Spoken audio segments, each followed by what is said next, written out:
YouTube, welcome back to another video. Today's video, we have another reaction for you guys. This reaction is when a killer unknowingly interviewed on the news. 16-minute video, it's not too long. I'm back on the channel. I know I've been gone for a couple of days now. I've been working like I told y'all. We're back with another video. Also, another PSA. I see a lot of people in the comments, like every time I do these reaction videos, it's like y'all don't read the title of the video. Every title of the video says reaction on it.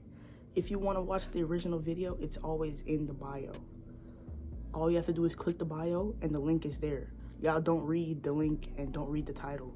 Every video I do is a reaction. Another thing, when I do these videos and I pause too much, y'all say, oh, you're pausing too much, I don't want to watch this. When I don't pause, y'all say, oh, you're not adding anything to the video. You can't please everybody. Whether I pause or I don't pause, if you want to watch the original video, it's in the bio. Just click the bio. Original video is there. Don't come on here saying, oh, this and that. The original video is in the bio. Go watch that if you don't want to watch this. Don't forget to like, comment, and subscribe. And yeah, let's just jump right into it. Start the screen record. 3, 2, 1. Video starting now. On the morning of May 3rd, 2013, Kwang Choi, KC Joy, made a distressing call to 911 at approximately 10:42 a.m. Orange Police Dispatcher Rose. I have a roommate, she's 36 years old, and she didn't come home last night. Okay, did you want to make a missing person report? Is that what you're wanting to do? Yeah, I left the cell phone message. She didn't call me back. No more she got to school today. No more she going to show up today. Do you know if she was at school? No, my car is there. I think she ran out last night. She didn't come home. Maribel Ramos enlisted in the US Army, dedicating 8 years of service, which included 2 deployments in Iraq and Afghanistan. She was honorably discharged into... Another thing I want to say about these missing people videos, every time somebody goes missing, you can always tell by the 911 call if they did it or not, how they sound. You can always tell, especially in the last video I did, you could always tell in the 911 call if they're guilty or not. Like, they always give it away in the call. I don't know why they do it, but it's like they can't even make themselves, like, you can't even fake care. Like, you can't even fake it like you don't know what's going on, because they know what's going on. Like, 2008. Upon her return to California, she focused on completing her education in criminal justice at Cal State University. She was known for her close-knit family ties and her unwavering determination. KC reported that Maribel had not returned home and that her car remained at her apartment complex. He last saw her around 9 p.m. the previous evening. KC expressed his concern and sought to file a missing persons report. Subsequently, KC contacted Lucy, informing her of Maribel's disappearance. Initially, Lucy was not overly concerned given Maribel's active lifestyle. However, her concern grew when Maribel failed to attend her scheduled baseball game that evening. Lucy, accompanied by some of Maribel's cousins, visited her apartment. They observed that Maribel's car was still present and the light in her room was on. Growing increasingly anxious, they contacted the police. Officers arrived at the scene and gained entry into the apartment. Inside, Lucy noticed Maribel's bed was unmade, and the pillowcase was missing. KC, who had returned to the apartment, recounted his earlier statements, emphasizing an argument about rent that had led him to leave the apartment to cool off. Surveillance footage from the complex revealed no movement of their cars. However, a camera captured Maribel stuff like this is how y'all get caught. What is even the point? If you know, like, if you know you did something like this, why even... Like, I would never be in this situation, but if I was, and I knew I did it, I would make myself more obvious for them to put me as a suspect than me. I would just, let me not say what I would do. I would never do this. Let's just put PSA, I would never commit any acts of violence, ever. But if I did this in another life, if I did, I wouldn't react like this. Let's just say that. Depositing rent checks at the manager's office on May 2nd, around 8:18 p.m.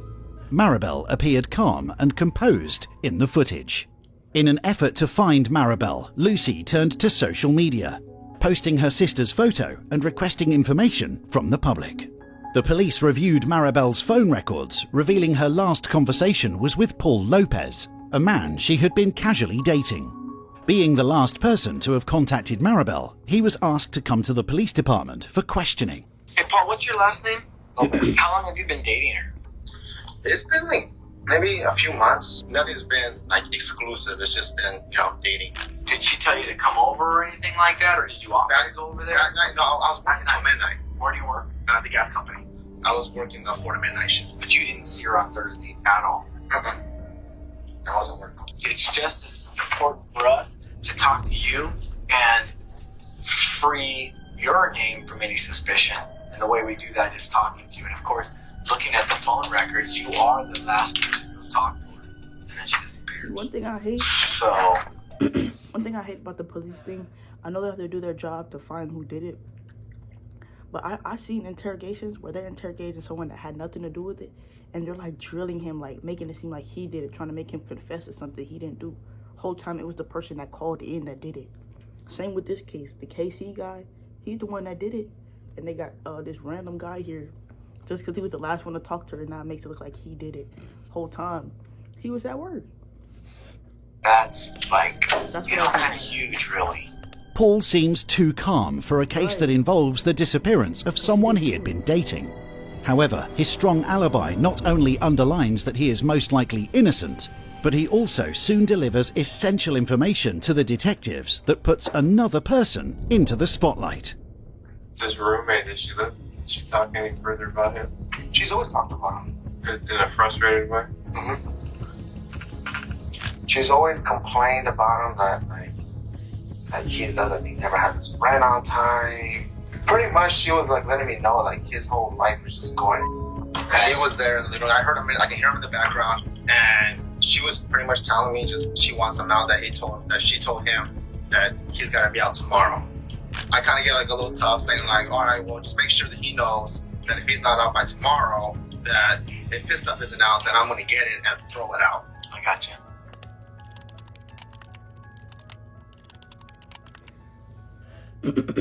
With him ruled out as a suspect, the focus shifted to KC, Maribel's roommate. Initially, KC and Maribel shared a close relationship, even going on an Alaskan cruise together. Believing that all of this was only a step to eventually marry Maribel, their relationship deteriorated after KC realized that Maribel did not reciprocate romantic feelings for him. Another source of tension between them was KC's inability to pay rent on time. Maribel had asked KC to move out, a request that strained their ambivalent and toxic relationship further. 2 weeks prior to her disappearance, Maribel had placed a 911 call. In what seemed like an escalation of tension, she expressed fear of KC, mentioning a non-existent gun for self-defense. Hi, Orange Police. Okay, well, I just want to let you know that I have a roommate that should be leaving at the end of the month. We had a conversation today that he kind of freaked me out. I'm not feeling comfortable around him anymore. I'm feeling threatened. At the end of the month, I want him to crazy. She leave. knew. And from now until then, I just feel like I have to lock my door, which I will. That's literally crazy. She literally predicted what he was gonna do, and she called just for them to know, and he still did it anyway. This is why I would never have no roommate. You like imagine just being around somebody every day. You trust them with everything, and they just kill you for just because you don't want them. You kill somebody, bro. He sounded like he would hurt me. Like, it was weird. Why are you crying? Because I'm afraid. I'm not comfortable with him She already anymore. knew. I'm just like calling so that you guys know that if something happens, that I did it because I was trying to defend myself. Police officers visited Maribel's apartment on April 21st, following the 911 call. Thus, they were already familiar with KC. Although there were no clear links between him and Maribel's disappearance, he voluntarily went to the PD for an interview. So this is KC? You like KC is CJ. Everybody calls me KC. You know, my first name is Kwang. You used to guess somebody Kwang. Nobody will know. Nobody will know who that is. All right, so. Okay, well, thank you for coming here. Yeah, we really appreciate it. As you know, right now, there's some people, some family and friends that are worried about Maribel, your roommate. I'm also a friend, and I care about her very much. I've been here about a year and a half with her. See, they can't We fake had it. great time together. Can't fake We had a cruise together. I got to clubs, dancing, with party, big time. Casey appears to genuinely care about Maribel. He speaks fondly about her, explaining how they are good friends, who regularly party and even went on vacation together. However, this is in stark contrast to their equally regular arguments that came to light. Now, weren't the police out to your house recently because you guys had an argument? Yeah, Let what's me the just problem? add this. I know I'm pausing a lot, but let me just add this. I don't think if you're not with somebody and you're a woman with a man roommate, I just feel like that would never work out. Like, I feel like you have to be like in a relationship or be like the best of friends for that to work. Like, I'm talking about knowing each other for like since kids. Because I feel like if you're a woman, why I feel like you should just get another girl roommate. It makes more sense because same stuff in common, you know, nobody's invading your personal space. Stuff like this won't happen. The person that's living with you won't come on to you like they want you. You'll just live there. You won't have to worry about stuff like this going on. But that's just me personally. That night, okay, I'm gonna karaoke. So we had great time together. So when she drinks, either she's gonna be super friendly or super aggressive. And she started asking me, I don't like you, I'm not attracted to you. She starts screaming at you. I said, Maribel, we had a great time tonight. What's the problem? She starts saying, I have a gun, my bullet is faster than you. I said, whoa. Maribel, so she went out to the police officer came out to the police officer. I said, did she say she got a weapon, gun? I said, yeah. Police officer said, just when you go to bed tonight, you knock the door, keep the phone next to you, something happens, you call us. When was the last time you guys had any sort of an argument? Actually, the Thursday. This Thursday? Yesterday? Well, Thursday about the rent. Well, how bad did the argument get? Nothing bad. And we're talking. She talked to Paul and put Paul on a speakerphone. He said, Paul is my man, he's my boyfriend. I've been dating him since January or so he wants to move out. So the last time you saw her was somewhere around between 9 and 10. No, around 9 o'clock. And that's when you went for a drive. Yeah. When I came back in, she was not here. So that's either Paul picked it up, some guy picked it up, somebody picked it up because I saw her car wasn't there. It is at this moment that Casey attempts to shift the blame on Paul Lopez, the man who was dating Maribel. When police officers first investigated the apartment, Maribel seemingly left in a hurry with her bed being unmade and personal belongings missing. What Casey doesn't know, though, is that Paul was previously already cleared as a suspect, leaving him as the main suspect in this investigation. He knows he's caught. He's just trying to... How'd you get all these scratches on you? We go to Eisenhower Park all the time. Uh-huh. If you go there, bushes, those are sharp-lit bushes. In a missing persons case, this instantly raised red flags. The scratches observed by detectives were fresh and unusually deep.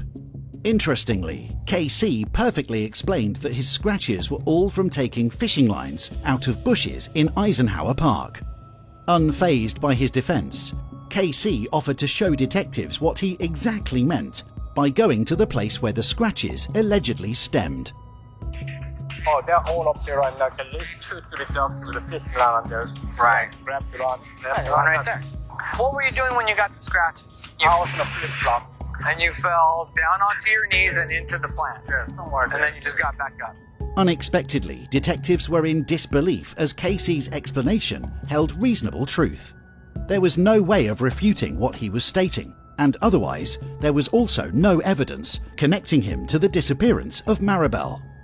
Even though he communicated vaguely during the interrogation, Casey was an open book.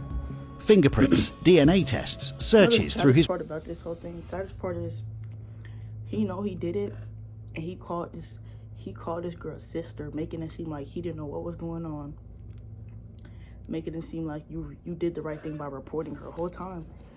You're the reason she's missing. Like, wow, like that's the evilest part, when they have no conscience. You just texting the family texting the sister, making it seem like you didn't have nothing to do with it.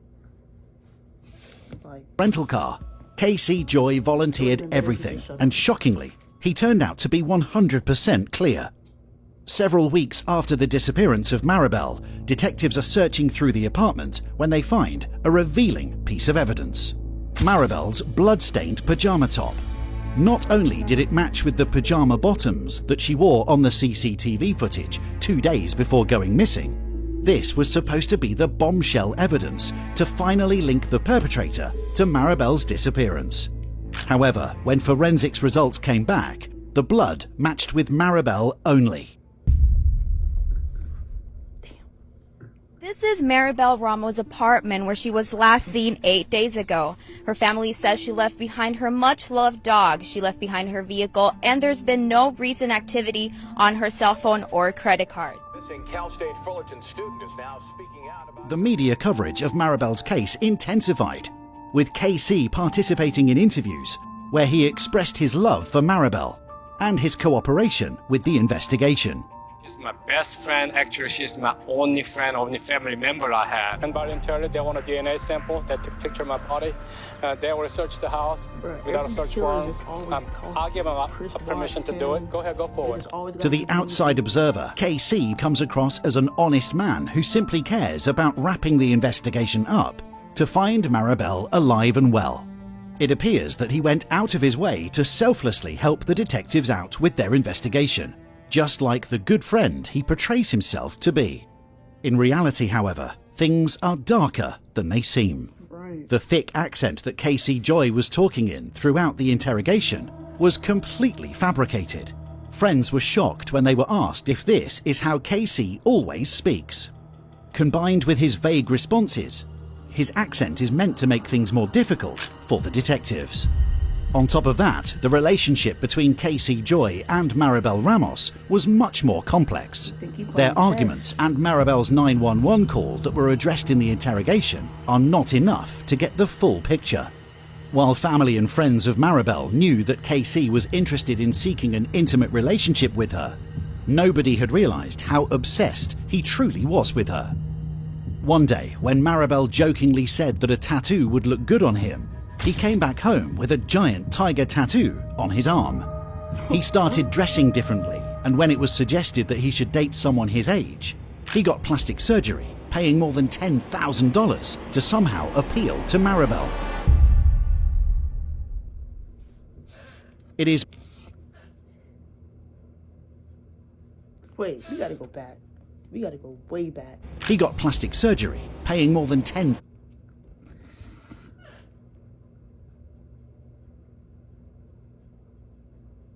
To me, he don't look that different. It's only his neck. His neck had some like loose skin on it. Now it doesn't. He doesn't leave like 10,000 for that. All they did. Do y'all think he looked different? Leave in the comments if you think he looks different. I don't. But leave in the comments if you think he looks different. He looks old as hell either way. Like $1,000 to somehow appeal to Maribel. And she still didn't want you after that. It is May 16th. A surveillance team has been watching over every step that Casey makes as he enters a library. He borrows one of the public laptops, not knowing that unlike the last days, this time the librarian is working directly with the detectives, recording all of his internet traffic. It looks like he's typing in missing persons there. He's reading the comments. Please, I need her to return safely.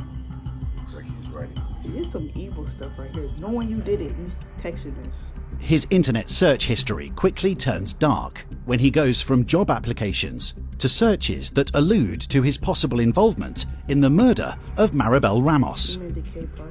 During his stay at the library, he also checked for the GPS location of a specific tree in a remote place on Peters Canyon Trail. Officers rushed to the scene, and at the same time, detectives asked KC to again come to the PD for further questions, which he didn't refuse. Well, thanks for coming down here voluntarily. I really appreciate it. Oh, if you're going to get me right back to the library, then I'll have to walk. All these news people and about reports are focusing on me. I'm the only one on the news. So today, not something I don't know. They always focus on me coming to my house this morning. Today has been exactly 2 weeks, 14 days ago. I don't know, or they got some more information from police department, something I don't know. But you got some questions to ask, and so they brought me here. Where do you think we should search? I don't know. So are you implying Maribel is not going to come home? Wouldn't you know that? No, that's I'm asking you. Obviously, you know more than I do. There's some hoping she'll come back. Like you are implying she's not coming home or something. Casey, I think that you have the answers in your heart. That you do, and that you should share them. Go. And unless you got, talk to. Just sit down for a little bit. Okay. Listen, he's your advocate. Yeah. He's telling you. First of all, if you want to go, you can go. Okay, I'd like to go. Once KC walked out of the door, he was taken into custody. At the same time, police officers who acted on the GPS location that KC was searching for previously discovered Maribel's body beneath some rocks near a large tree in the canyon. The advanced decomposition prevented a definitive determination of the cause of death, though it was suspected that she had been suffocated with a pillow. We're just in front of the home where Maribel's family have been all night long, and her younger sister told me how the family is now dealing with this very difficult time. We lean on God to give us the peace that only He can give us. I'm going to miss her a lot. Lucy Gonzalez says she's been suffering since the day her older sister, Maribel, disappeared. I can't even explain to you the pain and the anger, but God got me through it. During the trial in January 2014, the prosecution argued that KC, feeling rejected and frustrated by Maribel's refusal to reciprocate his romantic feelings, killed her following an argument about rent and his impending move. It was theorized that KC suffocated Maribel in her sleep and later disposed of her body in Peters Canyon. The prosecution contended that KC's actions following the crime, including his searches and behavior, pointed directly to his guilt. KC Joy was convicted of second-degree murder and sentenced to 15 years to life in prison. Despite the conviction, KC continues to maintain his innocence. Why he kind of got off though? To me personally, he should have got death penalty. That's really crazy. And it's like every single video we watch of these, every killer is the same. They all call the police first. They all have to do a news interview every time. Like every single time they have to do a news interview. I don't know why. I don't know what makes them just want to talk to the news. But y'all leave in the comments how y'all feel about that video. This was actually like really sad. I feel sad for the family, not only because they lost their sister, but at the same time, the killer was right there that whole time. Hope y'all enjoyed the video. Don't forget to like, comment, and subscribe. I will see you guys in the next one. We're out.